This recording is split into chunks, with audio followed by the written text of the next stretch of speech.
Salam, dərs 14-ün izahına baxaq. Atmosferin tərkibi və quruluşu, günəş radiasiyası, havanın temperaturu və atmosfer təzyiqi. Bilirik ki, yer kürəsini əhatə edən qaz təbəqəsi atmosfer adlanır. Və atmosfer təbəqəsi də yer kürəsi ilə birlikdə fırlanır. Atmosferin yaranması qədim dövrdə təsadüf edir. Güman olunur ki, kütləvi şəkildə vulkan püskürən zaman səthə çıxan lavaların tərkibindən həm su buxarı, həm də qazlar ayrılmışdır ki, bunlar da yerin cazibəsində toplanaraq ilkin hava qatı olan atmosferi yaratmışlar. Atmosferin tərkibinin 78%-ni azot, 21%-ni oksigen, 0,93%-ni arqon, 0,3%-ni karbon və qalan hissəsini digər təsirsiz qazlar təşkil edir. Atmosferin yer kürəsi üçün mühüm əhəmiyyəti var. Bunlardan əsası yerdə olan canlıların tənəffüsünü təmin edir. Yəni, oksigenlə təmin edir. Tərkibindəki karbon qazı və su buxarı yer səthinin gündüzlər çox qızmaqdan, gecələr isə çox soyumaqdan qoruyur. Günəş şüalarını əks etdirib səpələyir və kölgədə qalan yerlərin də işıqlanmasına şərait yaradır. Sonra səsin yayılmasını təmin edir. Yer səthində olan ultrabənövşəyi və rentgen şüalarını yer səthinə gəlməkdən qoruyur. Yer səthi ilə birlikdə fırlandığı üçün sürtünmə yaranmır və nəticədə yanğınlar baş vermir. Fiziki kimyəvi xüsusiyyətlərinə görə atmosfer aşağıdakı təbəqələrə bölünür. Birinci hissəsi troposferdir. Qalınlığı ekvatorda 16-18, orta enliklərdə 10-11, qütblərdə isə 8-9 kilometrdir. Əsas atmosfer hadisəsi burada, yəni troposferdə baş verir. Ümumilikdə atmosferin 80%-ə qədəri troposferdə cəmlənmişdir. Troposferdə hündürlüyə doğru temperatur aşağı düşür. Stratosfer. Troposfer üzərində 50-55 kilometrə qədər hündürlüyü əhatə edir. Burada da havanın 20%-ə qədəri toplanmışdır. Hava burada çox seyrəkdir və günəşdən gələn ultrabənövşəyi şüalardan yer səthini qoruyur stratosfer təbəqəsi və yüksəkliyə doğru temperatur artmağa başlayır. Mezosfer. Stratosfer üzərindən 80 km qədər olan yüksəkliyi əhatə edir. Temperatur hündürlüyə doğru yenidən azalmağa başlayır. Buna səbəb də buz kristallarından ibarət gümüşü buludların olmasıdır. Termosfer 80-800 km hündürlükləri əhatə edir. Troposferdə kosmosa çıxış adlanır. Yer səthində rabitə əlaqələri bu qatda baş verir. Bundan başqa troposferdə ionosfer təbəqəsi yerləşir. Bu da ionlaşmış qaz təbəqələrindən yer səthini qoruyur. Yəni, rentgen şüalarını udur. Və eyni zamanda termosferdə qütb parıltıları da baş verir. Atmosferin sonuncu təbəqəsi eksosferdir. Burada 800-3000 km qədər hündürlükləri əhatə edir. Qaz tərkibi seyrəkdir və günəş şüası burada artıq səpələnmir. Deməli, troposferdə hündürlüyə doğru temperatur aşağı düşdü. Stratosferdə artmağa başladı. Mezosferdə yenə hündürlüyə doğru temperatur azaldı. Termosferdə hündürlüyə doğru temperatur artdı. Diqqət yetirsək, birində artma, birində azalma müşahidə olunur. Günəş radiasiyası. Günəş radiasiyası nədir? Günəşdən yer səthinə gələn günəş enerjisinin miqdarına günəş radiasiyası deyilir. Günəş radiasiyası yer səthinə iki formada, düz və səpələnən formada daxil ola bilir. Əgər atmosferdən birbaşa, yəni maneəsiz şəkildə daxil ola bilirsə, bu düz radiasiya adlanır və onlar səthdə kölgə əmələ gətirir. Qütb və tropik səhralarda düz radiasiya daha çox olur. Radiasiyanın bir hissəsi atmosferdən keçərkən istər su buxarı, bulud, aerozollar tərəfindən səpələnir və buna görə də belə radiasiya səpələnən radiasiya deyilir. Səpələnən radiasiya kölgə vermir.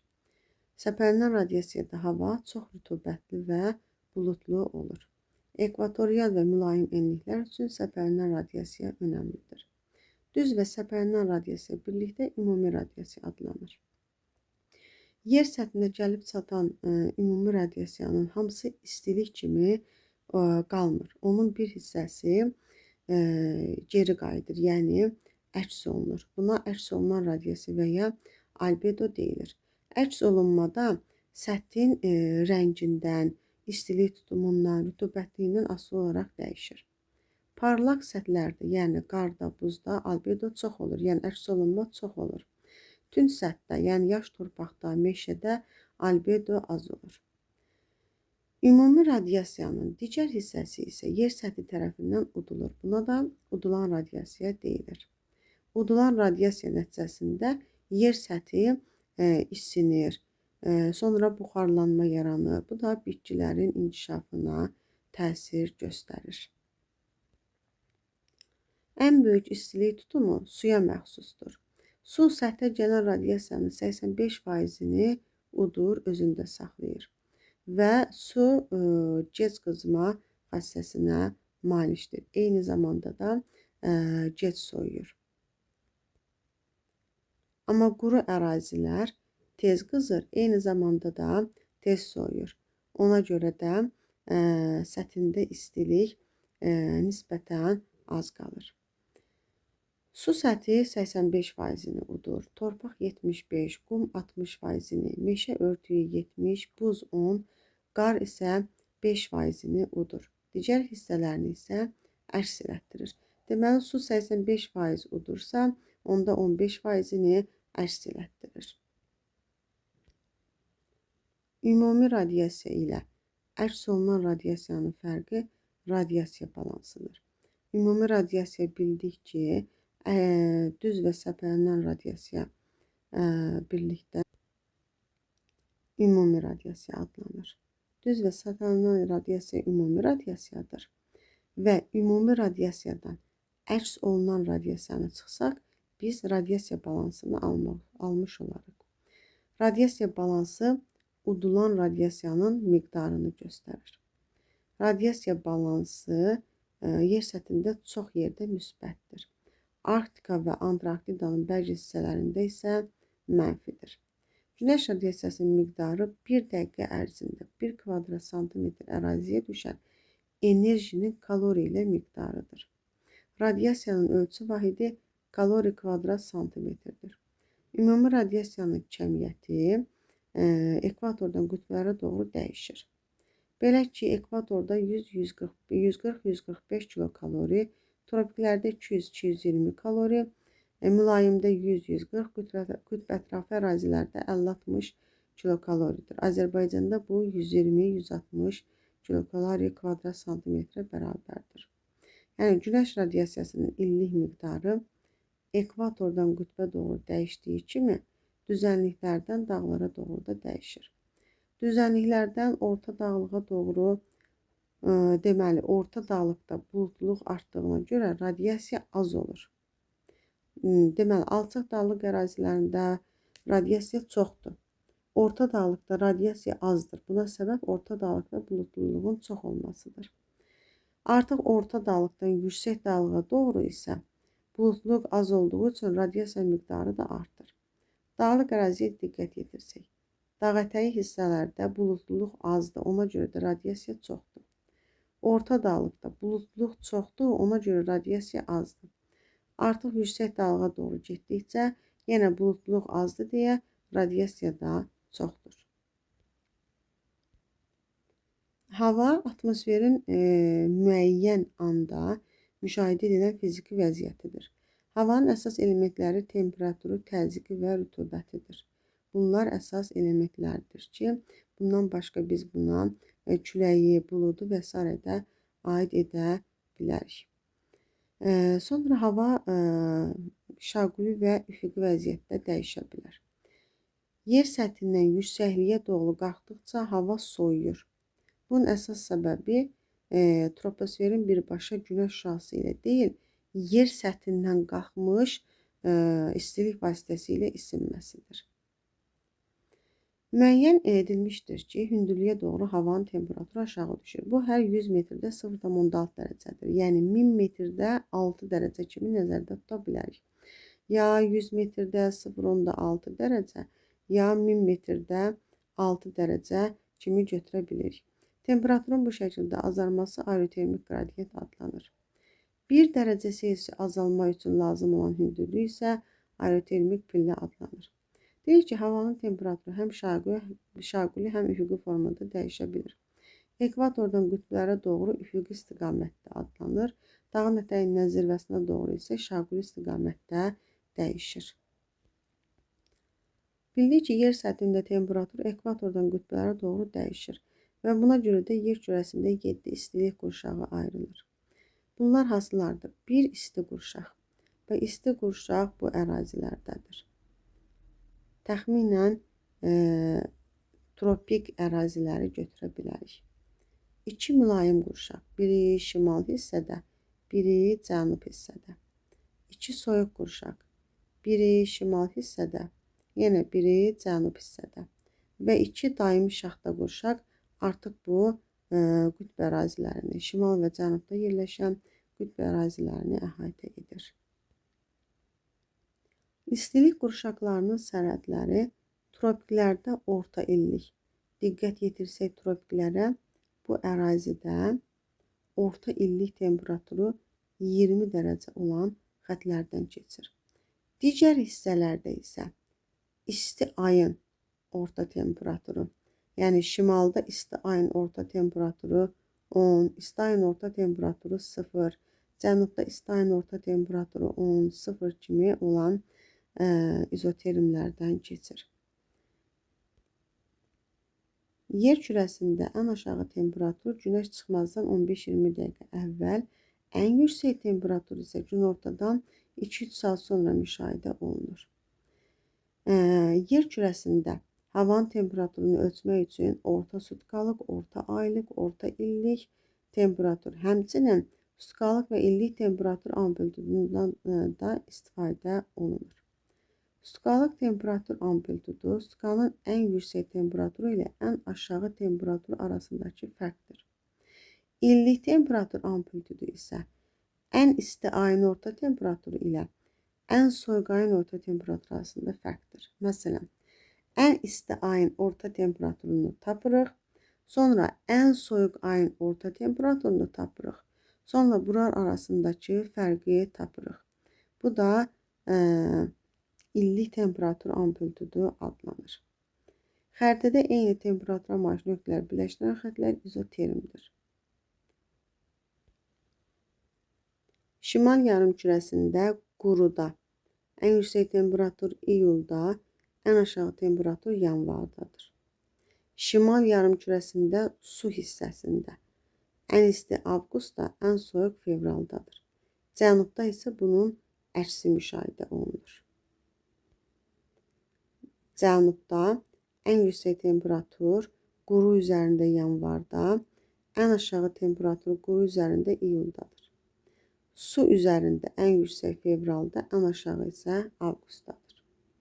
Havanın temperaturunu bilirik ki, termometr vasitəsilə ölçürük, amma bəzən bu ölçüdə Farenheit şkalasından da istifadə olunur.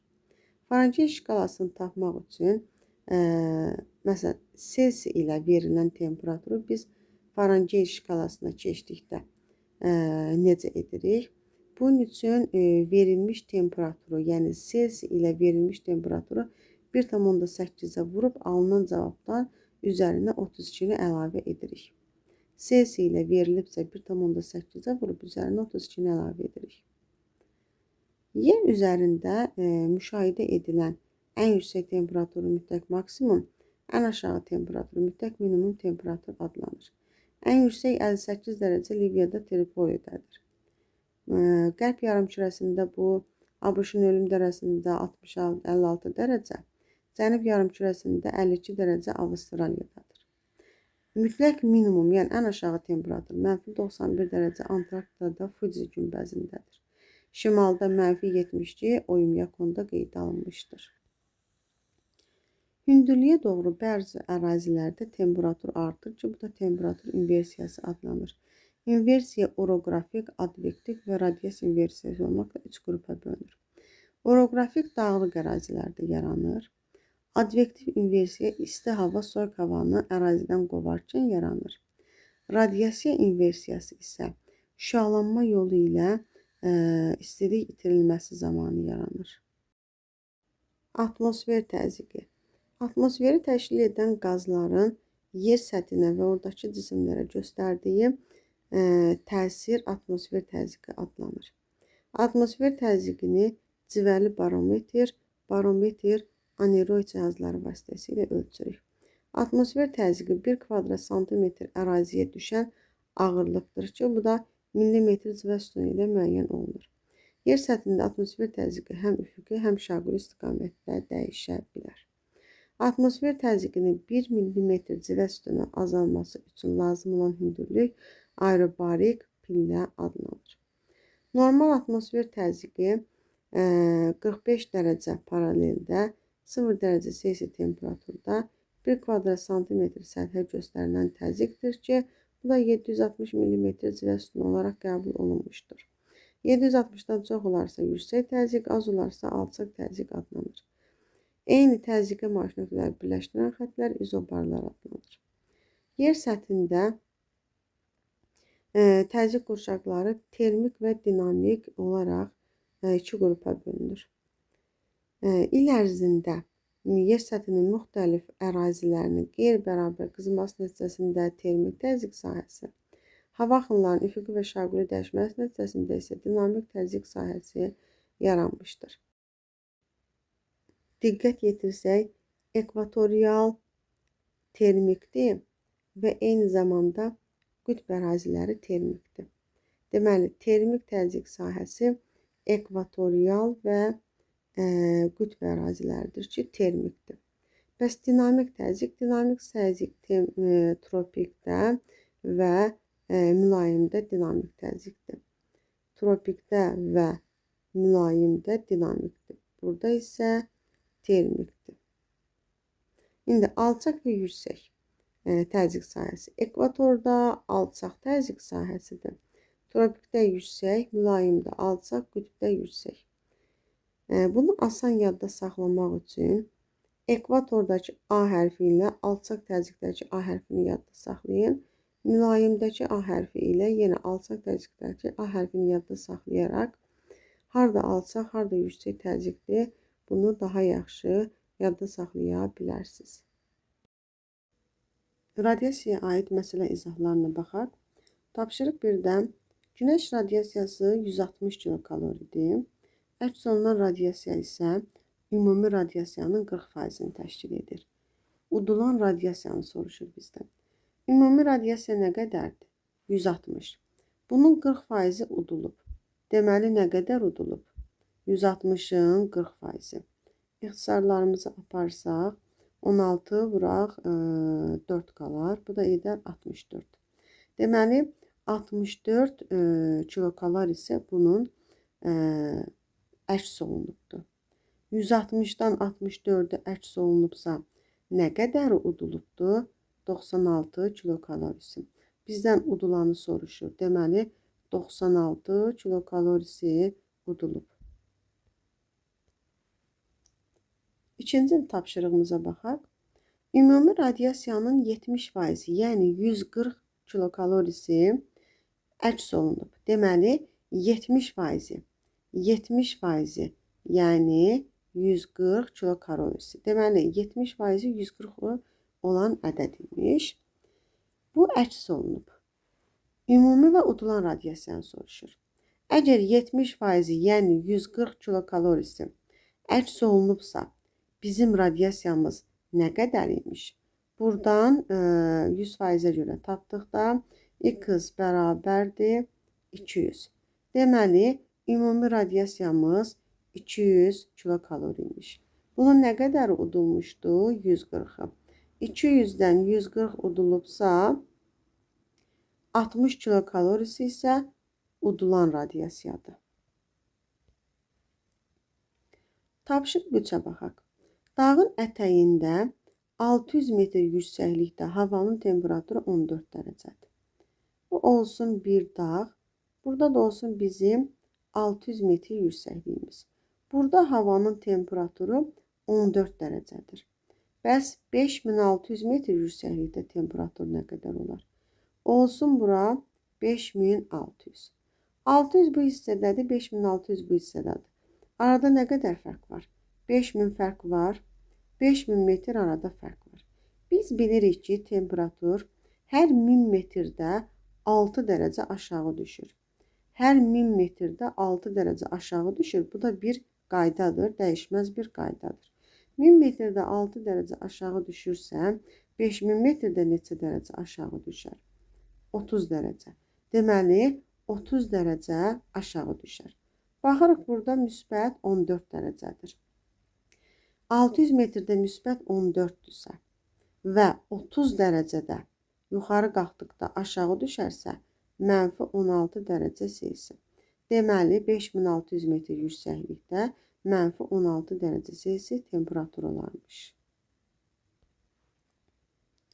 Dördüncü tapşırığa baxaq.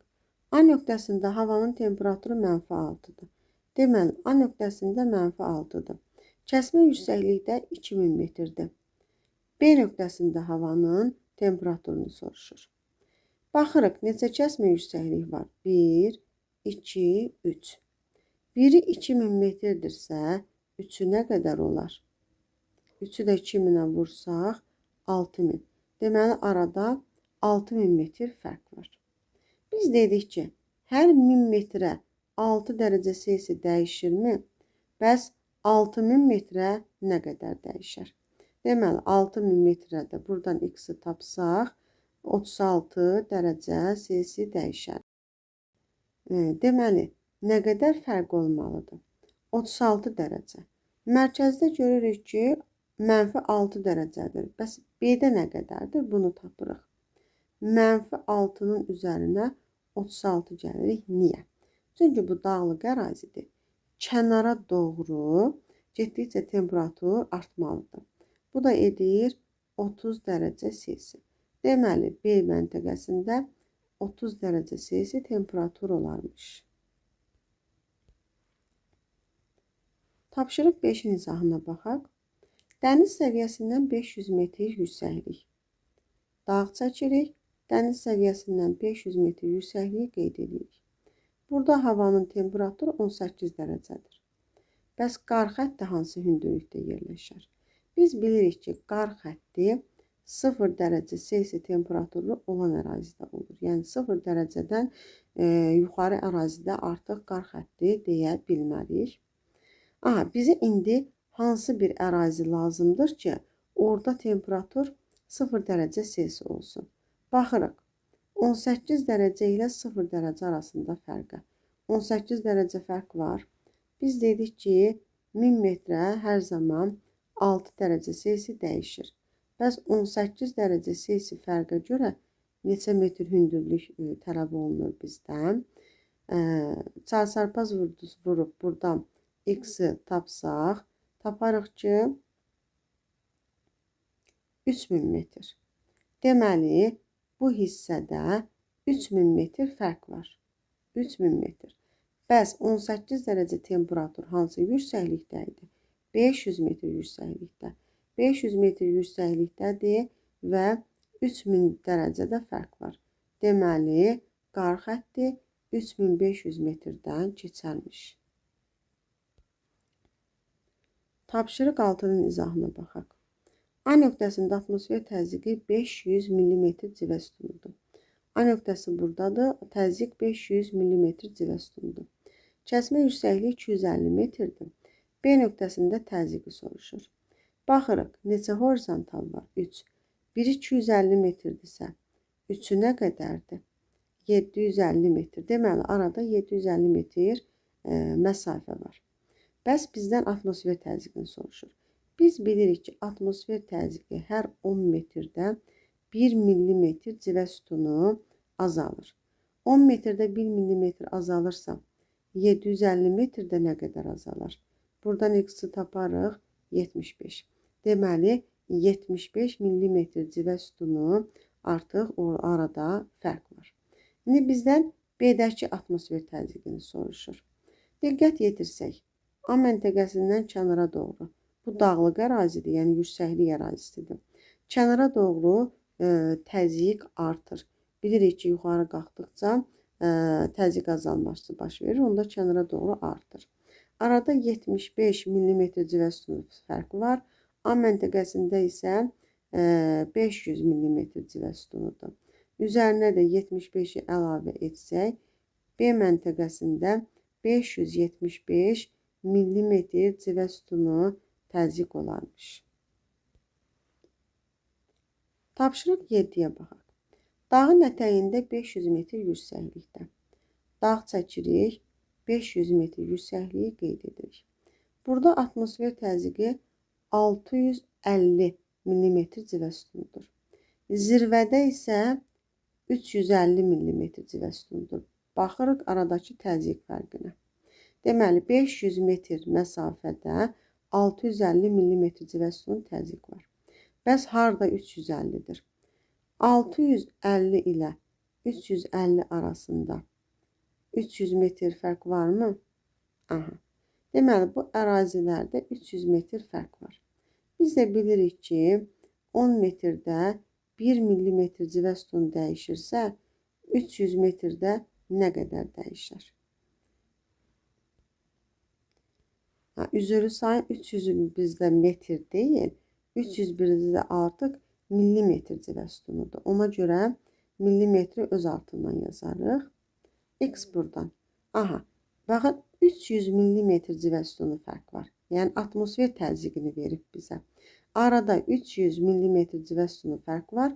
Deməli, neçə metr hündürlük fərqi var. Biz bunu tapmalıyıq. Buradan da X-i tapsaq, çarpaz vursaq, 3000 metr. Deməli, arada 3000 metr hündürlük fərqi var. Bura neçə metr hündürlükdə idi? 500. 3000-də fərq varsa, 500-lə 3000-i toplayarıq, 3500 edər. Deməli, dağın ətəyində yüksəkliyi tapdıq. Bizə dağın zirvəsində, diqqət yetirsək, zirvənin yüksəkliyini soruşur. Zirvədə 3500 metr yüksəklik olar. Çünki dağın bu hissəsinin 500 olduğunu bizə vermişdi. Deməli, zirvədə hündürlük 3500 metr olarmış.